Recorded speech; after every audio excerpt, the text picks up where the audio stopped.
All right, looks like we are live. Started this one just a little late. Apologize if anyone was waiting. Thank you for joining me live, or if you're watching this in the replay, please do go ahead and type in replay or live so I can make sure I know you're here. I'm actually going to be switching over to some notes for this one. As usual on Tuesdays with our cash practice training Tuesdays, I take one topic that we covered in my mastermind, my cash practice mastermind group call, my coaching call earlier that day. In these last few weeks, obviously the big focus has been on telehealth, and the last 3 weeks, each time we've been taking a good chunk of our coaching call and turning it into a masterclass on creating, filling, and utilizing workshops, online webinars. Yes, to say online workshops, online webinars. I'm using that interchangeably in order to generate leads for our telehealth services. There are a lot of different ways to create telehealth, leads and patients, and to transition your current caseload into telehealth, which is something I covered in a recent Tuesday live here. But when it comes to getting quote unquote face to face, in a live scenario, I don't think there's anything better at converting and creating leads for your telehealth services than these online workshops. So today, what I'm going to cover with you is how to promote, or some of the highlights of how to promote, how to fill your workshops with registrants, because I think today this segment was like at least 45 minutes. So I'm not going to go 45 minutes here, but I want to hit some of the highlights and also just point out a few things that are maybe lesser known or lesser utilized when it comes to getting in front of prospective, workshop registrants and getting them to click over and actually grab a spot in your online webinars, which of course eventually, lead them to the sales process of either getting a free consultation with you, maybe some other service or offer that you have, and eventually becoming a telehealth patient. So let's dive right in. First and foremost, there are way more channels and possibilities in each of these channels than you probably recognize. Really, I think over time you could do a series of these and utilize all the different things I'm going to mention today and be able to fill, a good few dozen of spots in each of your webinars for a good long time, because that's just simply how much of a reach we have now through social media, through email, through influencers, through some other lesser known stuff that I'm going to mention at the end. So first and foremost, yes, you can spread it far and wide. There are so many different ways that you can reach out to people and get in front of people with your workshop, with your online workshop. But do keep in mind that having a smaller group or smaller audience in one of these live workshops that is highly targeted and very good fit for your services, really is truly your target market and highly likely to convert. Having a small group of those types is probably, I'd say almost in all cases, better than having a huge group with only a small percentage that actually fit that, target market likely to convert, characteristics. Because when you've got a really big group on a live webinar, sometimes, the chat box is going crazy. It's harder to manage. There's more chance for tech difficulties on their end. There's going to be more people on different browsers and having different issues that your assistant, hopefully you have an assistant. You should not do this by yourself. When you're putting these on, you need to focus on presenting, but having someone else troubleshoot those things. If you've got the more people you have, the more issues that are going to happen. And so it's better to that every seat that you fill is as targeted and as much of a potential prospective patient as possible. So as you're hearing all these things that I talk about today on where you might, post your registration page and in what ways you can post them in different areas, and, the calls to action and all that kind of stuff, you always want to run it back through that filter of, is this really going to get in front of my target market, in front of someone who's likely to convert and take the offer that I have as part of this workshop? Because if not, maybe you don't need to put it in that location. Maybe your personal Facebook page is not where you want to post your workshop on XYZ topic, because that most of the people that are, interacting with you and friends with you on your personal Facebook page, they might not be your niche target market for that workshop. Right. And so you want to run things through that filter and not necessarily just throw your registration page on all of these different channels and in all of these different ways. So first and foremost, the clear one is email, right? And a lot of people will have just one single email list for their practice, but some people have, their clients or past clients as well as leads that never became clients. And if you do, I would suggest that you take the time to actually craft different messages to those two groups. If not, and you just have one overall list and you're just sending a broadcast email to all of them, that's fine. That's, it's not a problem. But if you have that segmentation, I would say to utilize it. But email, it's really important to realize that it shouldn't just stop with your email list, especially if you're just starting out and you don't have much of an email list. It's really important that you get others involved who might be willing to share the information, to share the registration page with their email list. So any of your referral partners, your colleagues that have complementary target markets, or they have the similar clientele, anyone that you're connected with or that you can develop a relationship with, such that they'd be willing to share, at least as part of one of maybe their email newsletters, your registration for your free workshop, or maybe it's a paid workshop, I don't know. But these are really important things to consider, because if you can get one or two people with large email lists to share your stuff, you can have a huge impact on how many signups you get, and then therefore how many patients you get from the leads from that workshop. And then similarly, anyone that maybe you don't have necessarily a relationship with yet, but they have a large email list, they're an influencer of some sort, and that you can maybe go to them with some sort of partnership of, I can promote something you're doing if you're able to promote something I'm doing. In the world of affiliate marketing, where you can actually pay for leads and pay for sales for those who've kind of shared your stuff out. That's all fine and good, but in the healthcare world, that's generally illegal. So you have to be careful about that. If you're looking at connecting and doing like joint venture type things in the healthcare promotional world, it probably needs to be more along the lines of like, I'll help you and promote your stuff if you do the same for me, but there should not be any exchange of money or gift or anything in kind for leads that could, or for patients, or leads that could become patients. Something to just keep in mind there. So email is going to be one of your most powerful tools, and especially utilizing the email lists of others as much as possible.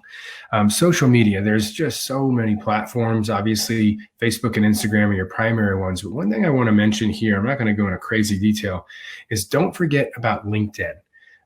It depends, largely on the topic of your workshop and your target market and what you're trying to, who you're trying to sell to. But there are a lot of really active users on LinkedIn. Depending on what you're offering, you might have even more luck connecting there and getting in front of people there, because Facebook and Instagram, it just seems like you're just so inundated with so much content, and just the timeline it never ends. And so LinkedIn, I think, being maybe a little less crazy on the timeline kind of things, you actually might have a little more attention, right?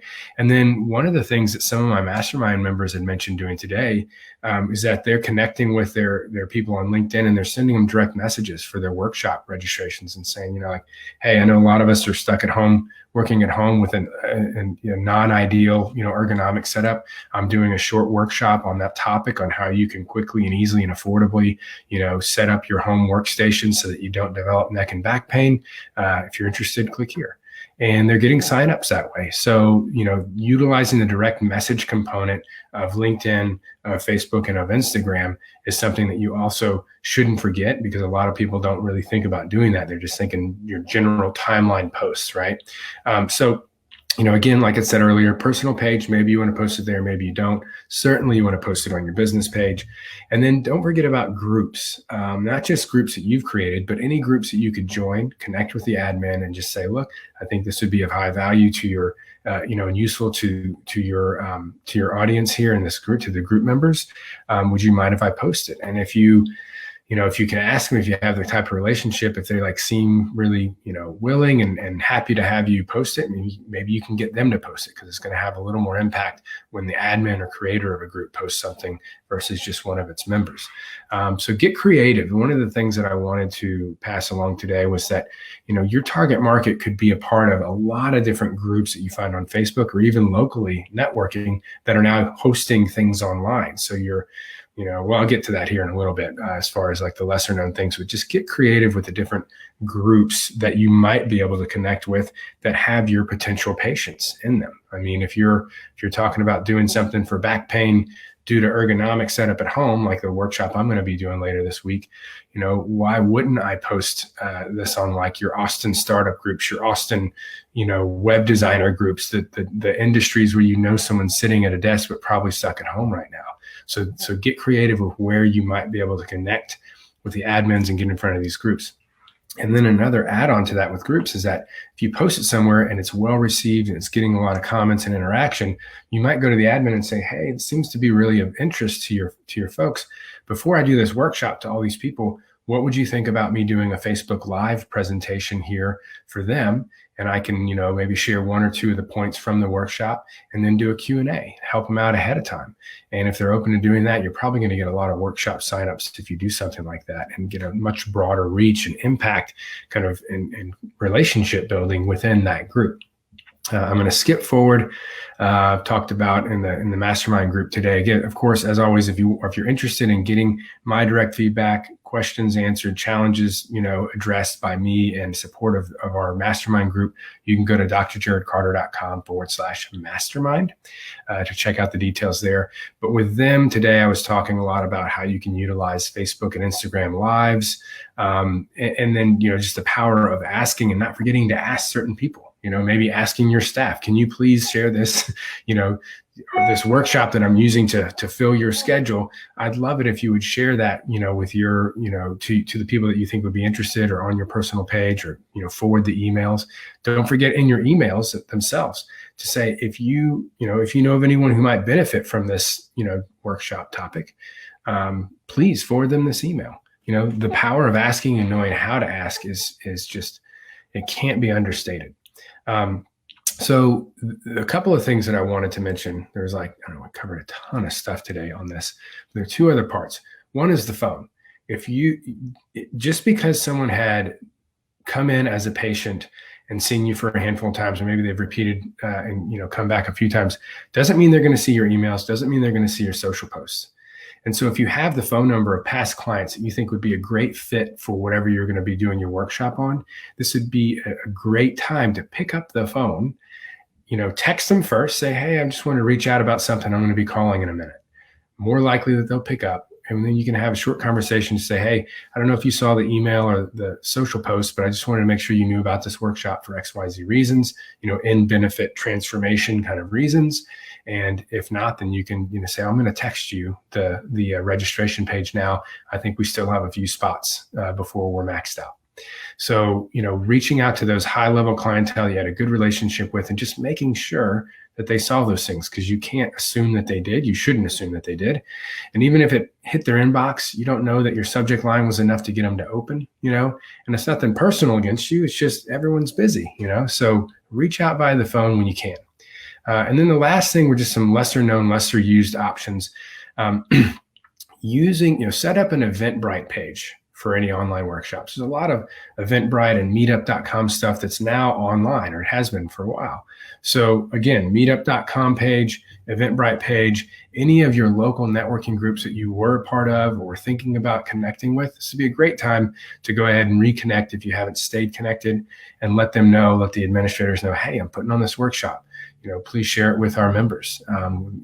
Chamber of Commerce, your Business Networking International, et cetera. And there's a lot of special interest groups that you could consider. There's so many groups in all cities. Like, for instance, there's one here. I'm an Infusionsoft user, and they have an Infusionsoft group, CRM group, that meet in person to help, to get better at Infusionsoft. Well, they're on their computer, obviously. They could probably use a home ergonomic, workshop. And the title of mine this week is, it's been a long weekend. It's the 5-minute stuck working from home back fix. So, catchy title, broad appeal. A lot of people with back issues and neck issues out there. A lot of people stuck working at home with less than ideal ergonomic setups.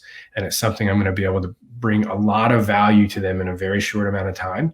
And those who are already dealing with, neck or back pain because of their home setup, and those who simply want to avoid issues and know they need a better setup, we're also offering, aside from our free consultations to guide them into telehealth services, we're going to be offering a discounted home ergonomic analysis, and we can discount it because we don't have to go to their home anymore to do it and pay. I don't have to pay my staff to do that and all the write-ups. We can actually do it virtually. It's a cheaper cost to me, so I can pass that on to them as a bonus, second kind of call to action or offer for those who maybe aren't dealing with neck or back pain and therefore wouldn't take me up on my other, free consultation offer, but they would like to have an ergonomic assessment.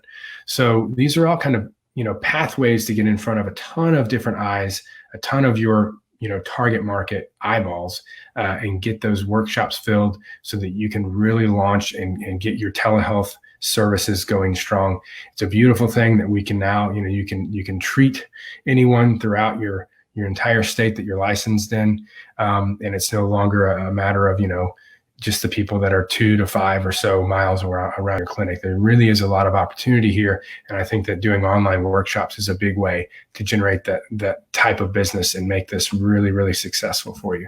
So as always, thank you so much for joining. If you came in live, if you did watch the replay, whether you're here live or you're watching the replay, if this was of any use to you, please give me a thumbs up, give me a heart, leave a comment if you have any follow-up questions, or if you have any ideas of ways that have worked for you to get in front of more eyeballs and get more people to sign up for your workshops. I'd love it for others at my page and at this video to be able to see your ideas as well.